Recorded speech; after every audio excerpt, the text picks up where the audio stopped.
Okay, hey everybody, I'm here today. We've got the lovely Becky from Terrence Higgins Trust, who has joined us to have a little chat about sort of sexual health and Terrence Higgins and HIV and all that good stuff.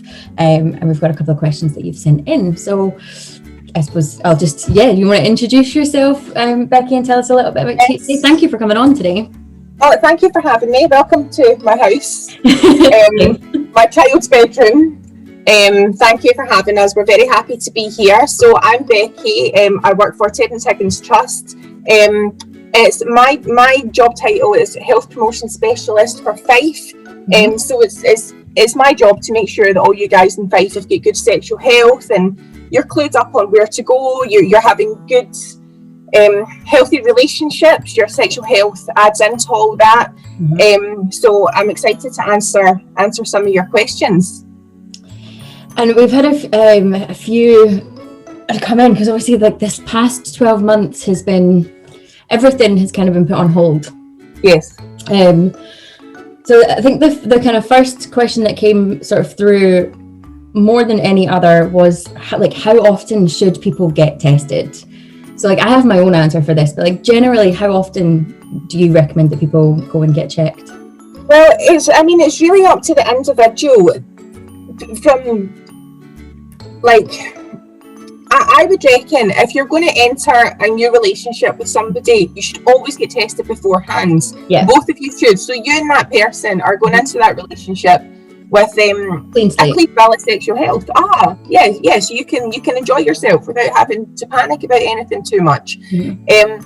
If that's not the case, if you're not in a relationship, we have people that come into our clinics when our clinics were running a lot more before COVID, who did protect themselves on a regular basis, but they would always come in every 3 months for checks, which I think is a great thing to do anyway. If you feel you've put yourself at risk, then always come in and get checked. There's no limit on it.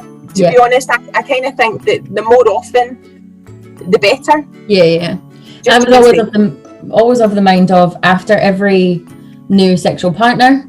Absolutely. Before you're going to go into a new one. So whether you're in a relationship or whether it's been a one night thing or your friends with them, like whatever the situation, doesn't matter. Yeah. And it's always a really good thing to speak to your partners about this, because I think it's, particularly if you're at kind of college age, you're quite young, you might be nervous bringing it up, but that person's probably thinking the exact same thing. And it shouldn't, getting tested shouldn't be a scary thing. Getting tested should be a normal thing. Yeah, you wouldn't avoid getting checked for it. You don't avoid getting your eyes checked. You don't avoid getting anything else checked. It's just a different schedule. So it's just should be part of your general health check.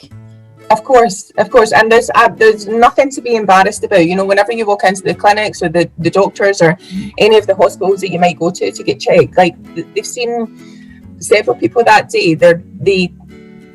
We ask the questions that we need to ask because we need to know the answers. We need to know if you've put yourself at risk and whatever else. There's absolutely nothing to be ashamed of. Yeah. Getting tested should just be as simple as going to any doctor's appointment without you getting that, oh my God, I'm going to get tested. Yeah. Part B that you get. Absolutely. So when they come to you mentioned at the beginning there that you have you were running sort of your pop-up clinics and stuff, and obviously we'll be getting back to that. So if somebody was to come to, say they've only ever sort of been to sort of NHS or they've never come in, if somebody comes to get tested, do they have to kind of give you all of their details? We kind of get this a lot in clinics because people are scared, they're nervous. You have to give us as much details as you possibly can. During that consultation, we would want you to answer every question about what kind of sex you have and how many sexual partners you've had in the past year. We would want you to answer that honestly in order for us to be able to assess how much risk you've been at. With regards to your name and your telephone number, we would absolutely need your telephone number just in case anything does come back reactive. We have to be able to contact you. And I think the thing is, it's just the fear of going for a test that gets to people. Everything that happens in that room is private, is confidential.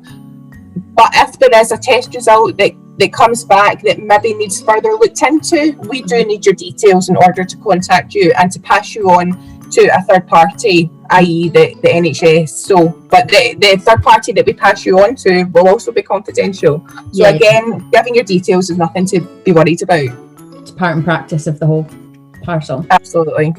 So obviously we've not got the pop-up clinics going on just now. If we're in Fife, how can we get a test from you at the minute? Like how does that work? Well, unfortunately, I think a lot of the clinics, all our clinics have had to shut down. There's one in Dundee running at the Cairn Centre, and if you guys want to get in touch with me, are you going to put all my details at the bottom? Yeah. I'll make sure your details are in here. Brilliant. I'll call to sign up with my phone number on it. But if you want to get in touch with me, and I can give you the details of our clinics that are running. Alternatively, I know an awful lot of the NHS boards aren't seeing patients unless they're symptomatic, but you can order a test from us online. So if you go onto tht.org.uk, you put all your details in there. Residents in Fife get a free test sent to them. And it's a home test that is for HIV. It's a home test that you do yourself. You'll get the results within a couple of minutes. Okay, so is that simple? It's that simple. I mean, the test itself is really simple. It's just a little finger prick that you have to give yourself, and then it'll go. You'll hold a kind of tube over it, and then it'll go up, and within a couple of minutes you've got your test results. Wow.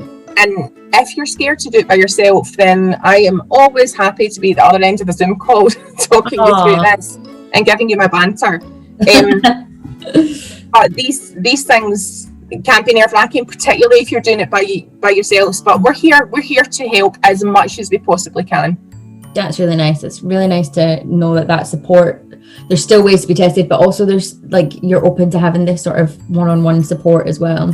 Yeah, I would rather be there. We would rather be there to talk you through it. And if we can't do it in person, then we can do it in a phone call or via FaceTime or Skype or Zoom or Teams. Yeah.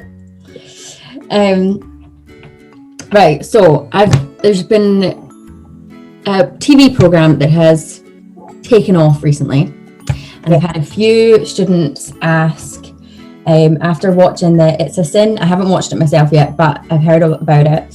It's made them very, very scared of HIV, and obviously THT kind of focuses on that as well as general sexual health.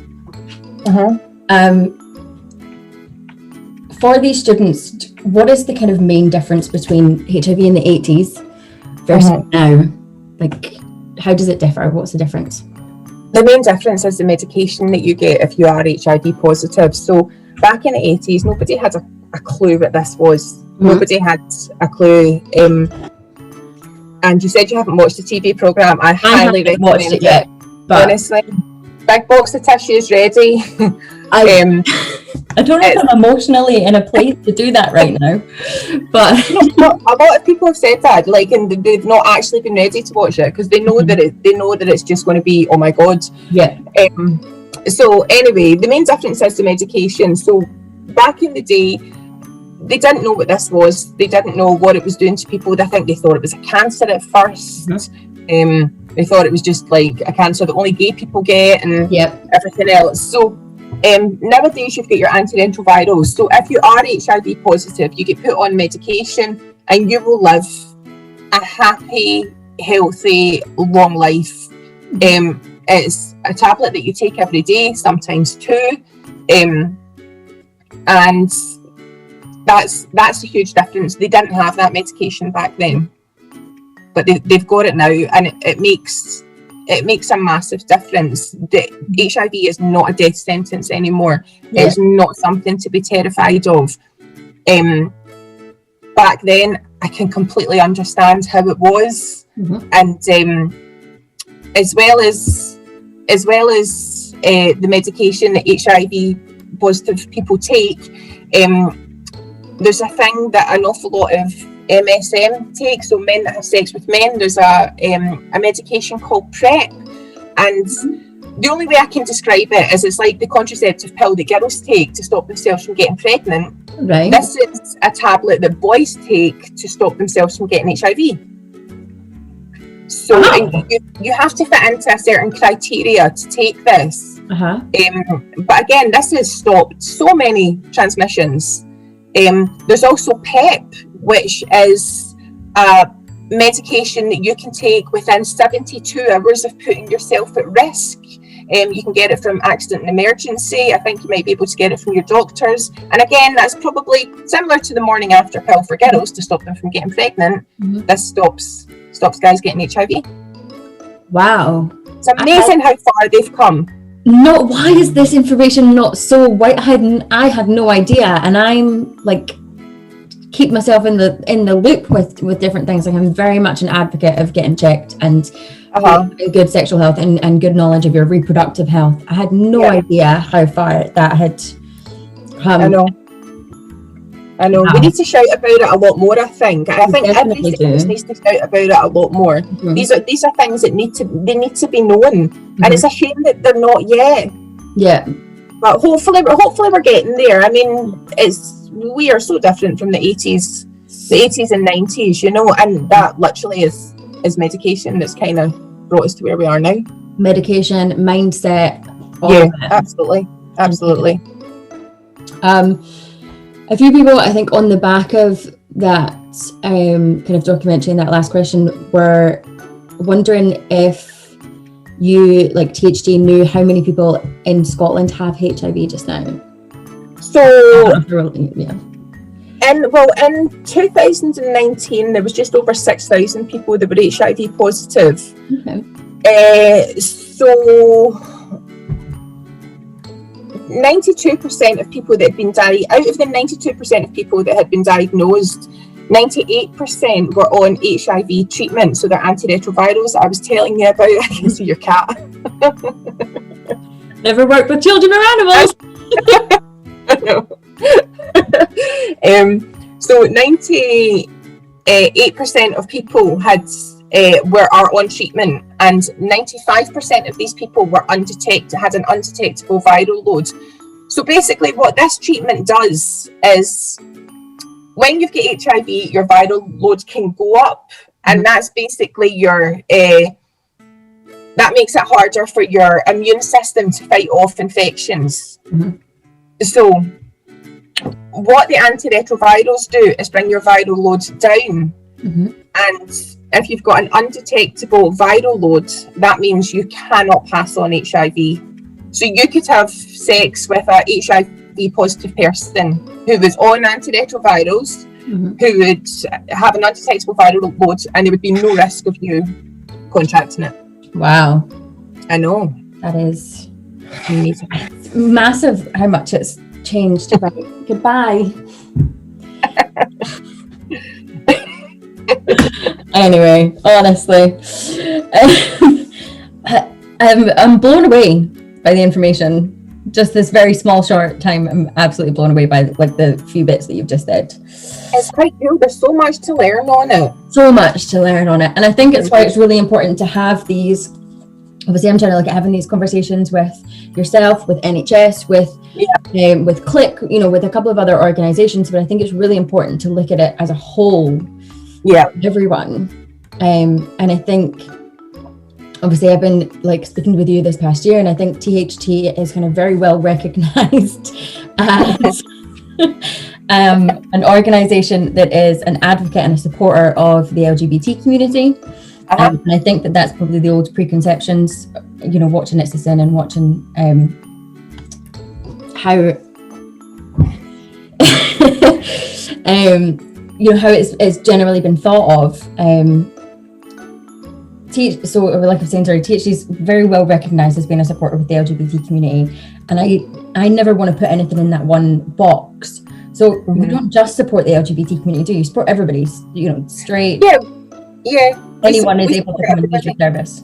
Yes, absolutely. We want everybody to have good sexual health, not just in the LGBT community. So we do, in Fife, as well as sexual health, I'm there for the LGBT community to access, and just so I can signpost them to different services that they might need to go to. But to be honest, THT support anybody. We want the same outcome for folk. We want folk to have good sexual health. But if somebody does come to us with, there's people from all walks of life, there's people from all different backgrounds. If somebody does come to us, we'll do our best. If we can't help them, we'll do our best to signpost them to the correct people that do. But primarily, what we are all about, raising awareness and supporting people with HIV and other things, all sorts of other things, sexual health wise. We run training as well. I'm doing training for people in Fife on HIV awareness, LGBT equality and trans awareness. We've got a peer support group in Scotland who are absolutely amazing. They help support people living with HIV. They do all sorts of wonderful things now in this new world where everything is online. They're doing men's groups, they're doing cooking groups. They're amazing. If you go online and check it out, we've got online counselling. If you ever need to talk to somebody, there's always someone at the other end of the helpline. And is that on the THT website? THT website, so tht.org.uk. Nice. And you can contact me as well anytime. Brilliant. I'll make sure I put a little all the details sort of through and at the end and stuff as well, so people are familiar with it. Magic. I think I kind of covered the main questions that kind of came in through our sort of students or through feedback that I've had over the sort of last year. I suppose, is there anything that you any sort of popular misconceptions that you would like to be like, that's not the case, let me clear that up? Or, well, I think I kind of cleared up the main one, the thing about HIV being so terrifying. And I think if you watch it as a sin, you can't blame folk for thinking it's terrifying, but things are different now. People are going on to live long and healthy lives. What maybe is a misconception is it's not just gay folk that get it. Straight people are at risk as well. And I do think a lot of people forget that. And it's important not to. And I think no matter who you are, what you identify as, what you're into, what kind of person you're into, it's always good to have safe sex. And it's always good to ask questions, and it's always good to be clued up, and it's always good to talk about these things. Absolutely. I completely agree. Well, as it has been a fascinating conversation with you today, Becky. Thank you very much for coming on and for doing this. I think it's a great way of just having really sort of low-key conversations that will hopefully start changing attitudes and just building awareness. Thank you for having us back in. Absolutely, anytime. I think I will let you go and enjoy the rest of your afternoon. Magic. You as well, my love. Take care. Thank you very much. See you soon.